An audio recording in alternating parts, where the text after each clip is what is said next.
మాజీ ముఖ్యమంత్రి వైఎస్ జగన్మోహన్ రెడ్డి గారి ఇబ్రహీంపట్నం పర్యటనకు సంబంధించి అపశృతి చోటు చేసిందనే చెప్పుకోవాలి.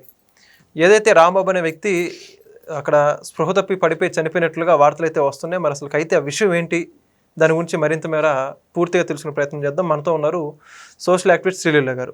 మేడం నమస్కారం అండి. నమస్తే అండి. మేడం, జగన్మోహన్ రెడ్డి గారి ఇబ్రహీం పర్యటనకు సంబంధించి రాంబాబు అనే వ్యక్తి చనిపోయినట్టు అయితే వార్తలు అందుతున్నాయి. ఏంటంటే అసలు అంశం ఏంటి, ఆ సంఘటన ఎలా జరిగింది? ఇప్పుడే నేను ఫోన్లో చూశానండి, న్యూ అప్డేట్ పులి గురించి. ఒక పులి న్యూ అప్డేట్ అని వచ్చింది.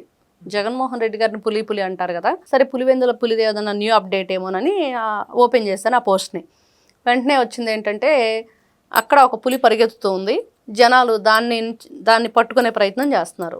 ఈ మధ్య ఆంధ్రప్రదేశ్లో పులి చూసాం, దాదాపుగా 15 రోజుల నుంచి 600 కిలోమీటర్లు ప్రయాణం చేసింది.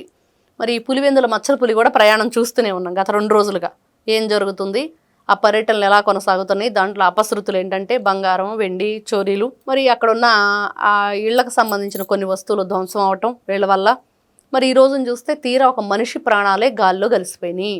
మనం గతంలో చెప్పుకుంటే సింగయ్య మరణం, సాక్షాత్తు జగన్మోహన్ రెడ్డి గారు కూర్చున్న కారు కిందే పడి నలిగిపోయాడు. ఆ తర్వాత ఆయన ఏదైతే ఈ పరామర్శల పేరుతోటి ఈ చేస్తున్న ఈ హంగామాకి అక్కడ జనం వల్ల ట్రాఫిక్ ఆగిపోయి ఒక వ్యక్తి అత్యవసర పరిస్థితులు, అతనికి ఎమర్జెన్సీ అవసరమై హాస్పిటల్కి తీసుకెళ్తుంటే అంబులెన్స్ ఆ ట్రాఫిక్లో ఉండిపోవటం వల్ల అతను చనిపోయాడు. తర్వాత ఇంకొక వ్యక్తి గుండెపోటు, అక్కడ ఆ ఒత్తిడికి, జనాల మధ్య ఆ ఒత్తిడికి ఆక్సిజన్ అందక గుండె ఆగిపోయి చనిపోయాడు. మరి ఈ రోజున ఇతను చూస్తుంటే వైఎస్ఆర్సీపీ పార్టీ గ్రామ అధ్యక్షుడు రాంబాబు, మరి ఈయన కూడా ఉదయం నుంచి ఆ ఎండలో ఉంటూ మరి వెంటనే ఆయన స్పృహ తప్పి పడిపోవటం, సెల్స్ పడిపోయినాయి, ప్రాణాలు పోయిన పరిస్థితి అని చెప్పేసి వెంటనే అతనికి సంబంధించి అక్కడ హాస్పిటల్ రిపోర్టు. అంటే జగన్మోహన్ రెడ్డి గారికి ఈ ఏదైతే చావు వార్త వినందే ఆయన ఏ యాత్రను కూడా కంప్లీట్ చెయ్యడు. ఇంత ఘోరంగా, ఇంత దారుణంగా.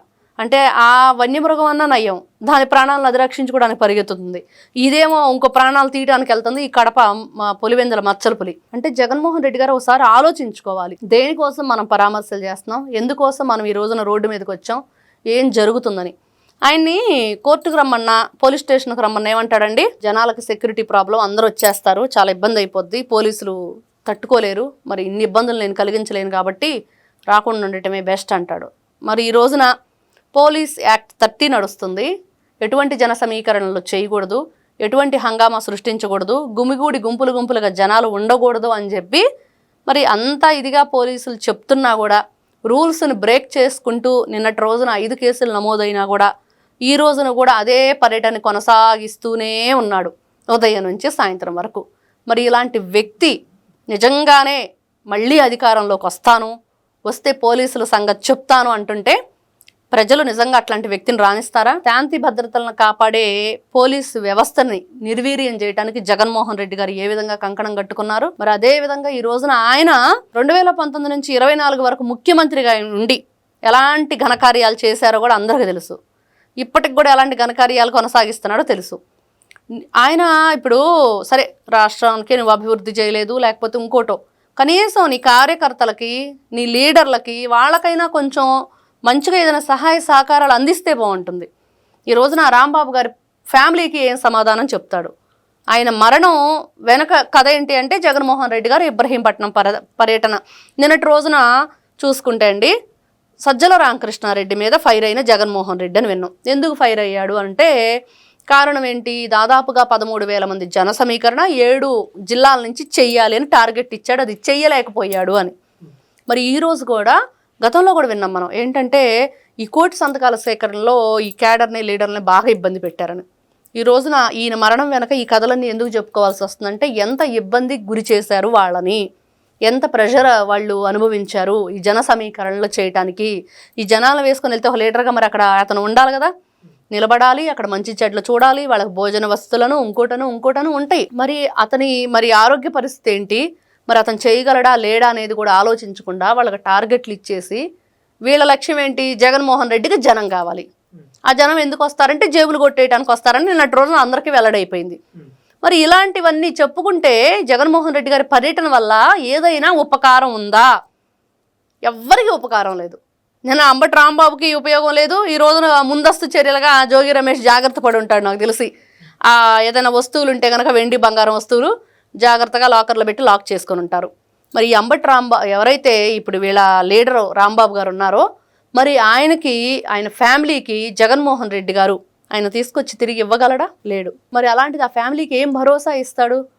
ఇప్పుడు ఈ రోజున పరామర్శించవలసింది జోగి రమేష్ను కాదు, ఎవరైతే నీ గ్రామ అధ్యక్షుడు ఉన్నాడో, పార్టీ అధ్యక్షుడు, ఆయన పరామర్శించాలి. వాళ్ళ ఇంటికి వెళ్ళి వాళ్ళకు ఒక భరోసా ఇవ్వాలి, ధైర్యాన్ని ఇవ్వాలి. నేను అండగా ఉంటానని ఈయన హామీ ఇస్తే ఇప్పుడన్నా కొంచెం మంచి బుద్ధి ఉందిరా బాబు ఈయనకని అనుకుంటారు. మరి అయితే ఇప్పుడు గతంలో కూడా ఎన్నోసార్లు ఇలాంటి సంఘటనలు జరిగాయి, ఏదో ఒక విధంగా నష్టం జరుగుతూనే ఉంది.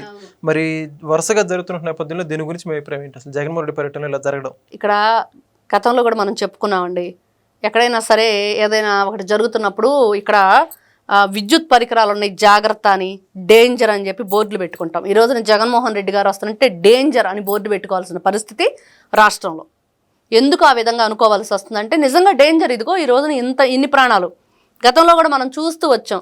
ఆ రోజున పొదిలి పర్యటనలో ఏం చేశారండి, రాళ్లు రువ్వారు, కానిస్టేబుల్ మహిళలు తలలు పగిలిపోయిన పరిస్థితి. అక్కడ పొగాకు బేళ్లన్నీ కూడా ధ్వంసం చేశారు. మరి గుంటూరు మిర్చి యార్డు పర్యటనలో కూడా చూసాం, ఆ మిర్చి టిక్కీలు కూడా ఎత్తుకుపోవటం, అక్కడ చాలామందివి కూడా ఫోన్లు డబ్బులు కూడా పోయినాయి అని విన్నాం. మరి తర్వాత చూస్తే ఆ మిర్చి టిక్కీలు ఎవరి దగ్గర ఉన్నాయో కూడా దొరికినాయి. వైఎస్ఆర్సీపీ పార్టీకి సంబంధించిన వ్యక్తులని వాళ్ళ వెహికల్లోనే తీసుకొచ్చి అక్కడ పెట్టారు. తర్వాత చూస్తే ఇంకా ఈ సింగయ్య కానివ్వండి, ఇప్పుడు మనం చెప్పుకొని ఎవరైతే ఆ మరణాలు కానివ్వండి, ఇవన్నీ జరుగుతున్నాయి. మరి అక్కడ ఈ దండుపాళ్యం బ్యాచ్ బంగారుపాళ్యం కూడా వెళ్ళింది. అక్కడ కూడా ఇవి అన్నీ కూడా పాపం రైతులువి చెప్పా పెట్టకుండా వాళ్ళ మామిడి పళ్ళు తీసుకొచ్చి రోడ్ల మీద పోసేసి తొక్కించారు. ఎక్కడికి వెళ్ళినా కూడా నష్టం చేకూర్చడమే జగన్మోహన్ రెడ్డికి ఇష్టం. ఆయన ఎక్కడా కూడా మంచిని చూడలేడు. ఆయనకి పెళ్లి మేళం కన్నా కూడా చావు మేళం అంటేనే ఇష్టం. చావు మేళాన్నే కోరుకుంటాడు. నిన్నెవరూ కూడా ఈ రోజున ఆయనకు సంబంధించి ఎటువంటి సరిగ్గా కూడా మేళం పెట్టుండ్రు. అందుకనే ఇలాంటి చావులు కోరుకుంటున్నావా నువ్వు? మరి అదే కనిపిస్తుంది. మరి ఇలాంటి వ్యక్తుల్ని ఖచ్చితంగా నెక్స్ట్ టైం అయినా ఆయనకి పర్మిషన్ ఇవ్వద్దు, దయచేసి అడ్డుకోండి. ఇలాంటివన్నీ జరుగుతున్న తర్వాత కూడా ప్రాణహాని, ఈ రోజున ఏ పులో ఊర్లోకి వస్తే ప్రాణహాని కాదు, ఈ పులివెందుల పులి వస్తే ప్రాణహాని అని చెప్పి మనం దాని గురించి మాట్లాడుకోవాల్సిన పరిస్థితి ఏర్పడింది రాష్ట్రంలో. ఖచ్చితంగా అయితే ఇప్పుడు చూసుకుంటే భవిష్యత్తులో ఇలాంటి జరగకుండా ఏమన్నా సరే ఎటువంటి ఏమైనా చర్యలు తీసుకుంటారంటే గతంలో ఎన్నిసార్లు జరిగినా కూడా పునరావృతం జరుగుతున్నప్పుడు కూడా చర్యలు తీసుకోవట్లేదు, ఎందుకంటారు? అని వీళ్ళు ఏడుస్తున్నారండి. ఫస్ట్ వైఎస్ఆర్సీపీ పార్టీ వాళ్ళు ఈ రోజున అయిన దానికి కాని దానికి ఒకటే ఏడుపు.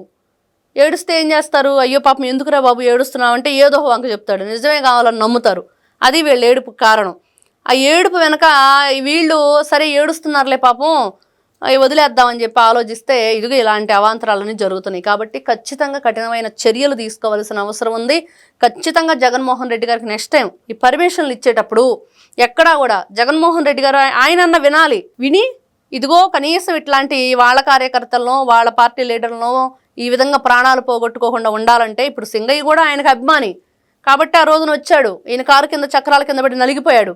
ఈయనకి కనీసం ఈయన బయలుదేరేటప్పుడు ఖచ్చితంగా ఎక్కడ బయలుదేరాడో అక్కడి నుంచి ఎన్ని గంటలకు అక్కడ బయలుదేరాలా అనే టైం కూడా ఇస్తున్నారు పోలీసులు. అయినా కూడా లెక్క చేయట్లేదు, అయినా కూడా ఈయన భేఖాతరు చేయట్లేదు, ఎక్కడికంటే అక్కడికి వెళ్ళిపోతున్నాడు. ఇలాంటి వ్యక్తులు ఇలా ఉన్నప్పుడు ఖచ్చితంగా వాళ్ళకి పర్మిషన్ ఇవ్వకూడదు, వాళ్ళని హౌస్ అరెస్ట్ చేయాలి. ఖచ్చితంగా ఈసారి జగన్మోహన్ రెడ్డి వాళ్ళ లీడర్లను కూడా హౌస్ అరెస్ట్ చేసి రాష్ట్రంలో ఇలాంటి ఇబ్బందికరమైన సంఘటనలు జరగకుండా కాపాడవలసిన బాధ్యత ఈ రోజున కూటమి ప్రభుత్వం మీద, హోమ్ డిపార్ట్మెంట్ మీద, అదేవిధంగా పోలీస్ డిపార్ట్మెంట్ మీద ఉంది. ఖచ్చితంగా మా ప్రాణాలని కాపాడండి అయ్యా నన్ను అని చెప్పేసి అన్నట్లుగా ఈ రోజున రాష్ట్ర ప్రజలు కూడా కాపాడండి అయ్యా బాబు మమ్మ జగన్మోహన్ రెడ్డి వస్తున్నాడని చెప్పుకునే పరిస్థితి ఈ రోజున ఎదురవుతుంది. Thank you madam. నమస్తే. Please subscribe to Leo News for more videos.